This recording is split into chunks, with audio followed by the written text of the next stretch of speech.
আসসালামু আলাইকুম, সবাই কেমন আছেন? সকালবেলা উঠেই চা বানাচ্ছি। আর গরমের সময় তো একবারে চা খাইনি।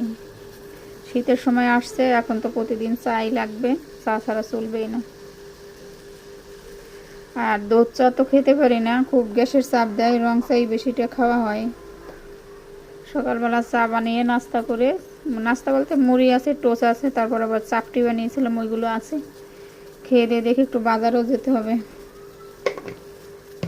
বাজার দিয়ে এসে তারপর আবার দুপুরে রান্না করব। সবার সাথে থাকেন। গলাটা কীরকম জানি হয়ে গেছে, শীতের দিন আসছে না, আর ঠান্ডা ভালোই পড়তেছে আমার এখানে হঠাৎ করে।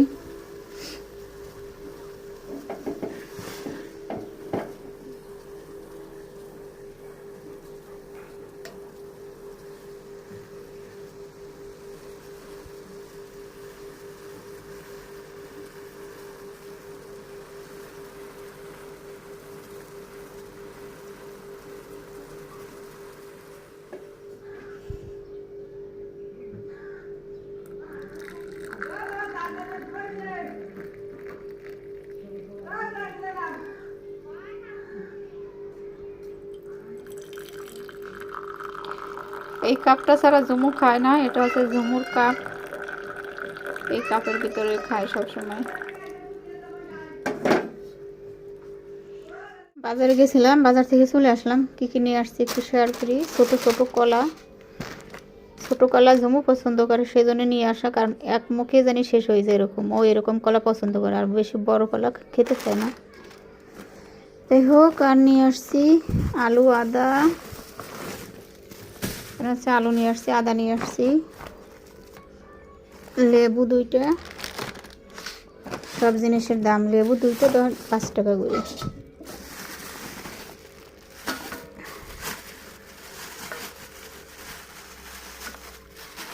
1 কেজি গোশ নিয়ে আসছি।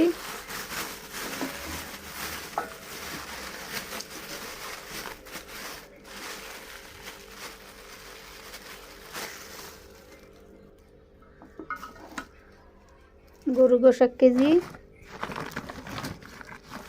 একটা ফুলকপি, ফুলকপিগুলো দেখতে বেশ একটা ভালো না, কীরকম এখনকার ফুলকপি নাকি এরকমই বলে। আর নিয়ে আসছি পাতাকপি 3টে, ছোট ছোট, 1/2 কেজি। এই যে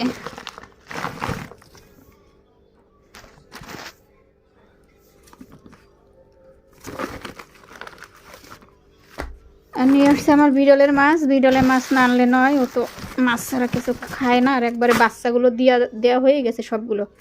বাচ্চা দেওয়ার পর একবারে শুকায়ে গেছে, বাচ্চার টেনশনে খেতেই চায় না, একবারে একটা ভাতও খায় না এখন আর।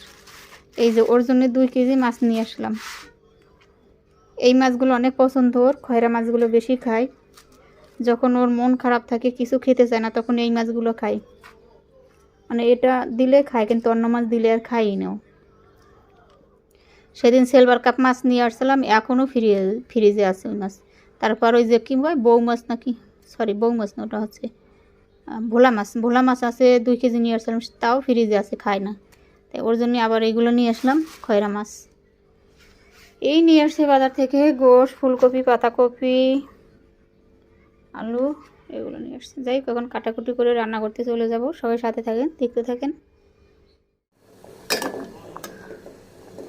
ঝুমুর জন্য একটা ডিম সেদ্ধ করতেছি। আদা রসুন কাটা হয়ে গেছে, এগুলো পেস্ট করে নিব। আর মাংস কাটা ধোয়া শেষ, মশলাটা পেস্ট করে পরে রান্না বসিয়ে দেব। মশলা পেস্ট করা হয়ে গেছে। যে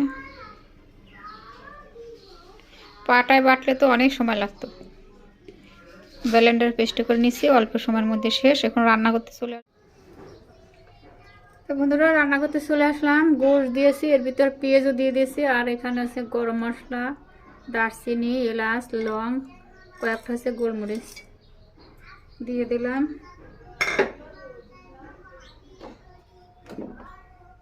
একটু ঝাল বেশি, ঝুমু ঝাল দিতে বেশি কইছে যে একটু ঝাল বেশি দেবো, বেশি দিলাম।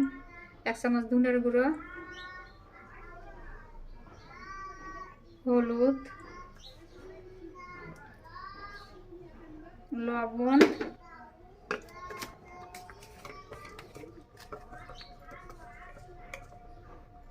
ধনিয়ার গুঁড়া দিলাম, ধনিয়ার গুঁড়া সরি এটা জিরার গুঁড়া দিয়ে দিলাম। এখন হচ্ছে আদা রসুন বাটা,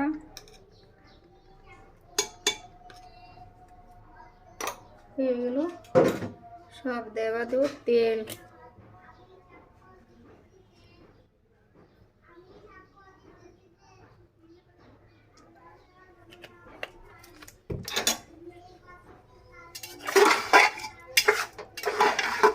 মাখিয়ে নেব এরকম করে। প্রেশার কুকারে এভাবে রান্না করি আমি, প্রেশার কুকারে কিন্তু কষিয়ে নেব, কষিয়ে নিয়ে তারপর ঢাকনা দিয়ে দেবো।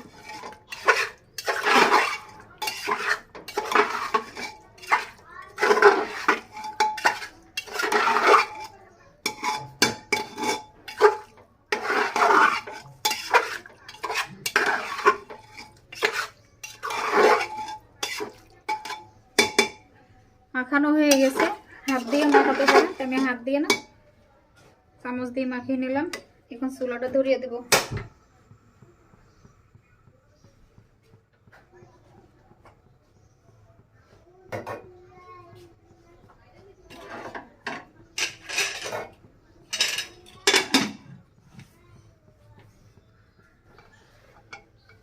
তা বন্ধুরা আমার মাংস রান্না করা হয়ে গেছে, এই যে, আর 7টা সিটি দিয়ে নিয়েছি। গরুর মাংস রান্না করলে আমি সব সময় প্রেশার কুকারে 7টা সিটি দিই, আর 7টা সিটি দিলে আমার মানে এই প্রেশার কুকারে হয়ে যায়। কার কয়টা লাগে জানি না, কিন্তু আমার এই প্রেশার কুকারে 7টা সিটি লাগে।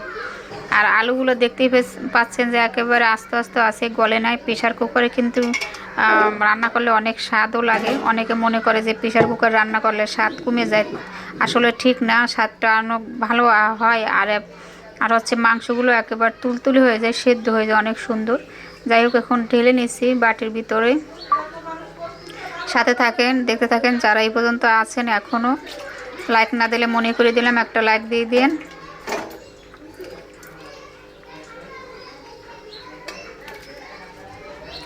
বাইরের অনেক আওয়াজ, মানে আমার ভয়েস দেওয়া কি আর বলবো, মানে চারিদিকে একেবারে ফাঁকা, বাইরের অনেক সাউন্ড আসে। যাই হোক দেখেন কত সুন্দর হয়েছে রান্নাটা, অনেক সুন্দর হয়েছে।